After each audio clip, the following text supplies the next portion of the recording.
Pozdrav gospodine Tadarije. Ćao, Bigi. Znači, danas smo ovdje da nam ti kažeš Dobro. da li bi rađe izašao sa nekom pjevačicom Okej. ili upoznao svog najdražeg nogometaša. Može, dogovor. Ko je tvoj najdraži nogometaš? Ronaldinho. Ok.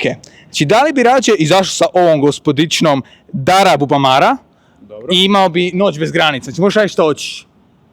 Što hoću? Šta hoćeš? I neću je tražiti nakon toga. Neće tražiti nakon toga. A jebi ga, ja ću postati ili bogat. upoznao Lionel Mesija. Koji jebe Messi, daj nju. Dobro. Neću Ok. više naći.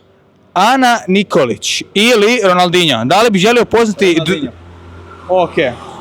Emina Jahović ili... Znači, da li bi s njom proveo noć, Dobro. full pack, everything, ili bi upoznao Gouta Antonija. Neće ni nju tražiti, a? Neće ti nema tražiti. Onda ćemo nju uzeti. Ajde. U redu. I jedna, znaš je. A, moram isto. Znači, Jelena Krleuša. Da li je proveo noć s njom? Dobro. Znači, treba, možeš je pokrast, Lamborghinija. To je to. Ili proveo dan, Dobro. išli malo popit rakijicu sa Robertom Prosinečkijem. S time da moja mama zna žutog, uzet ću njoj lamba i onda ću se ja doći kod žutog popit rakiju. Može, hvala.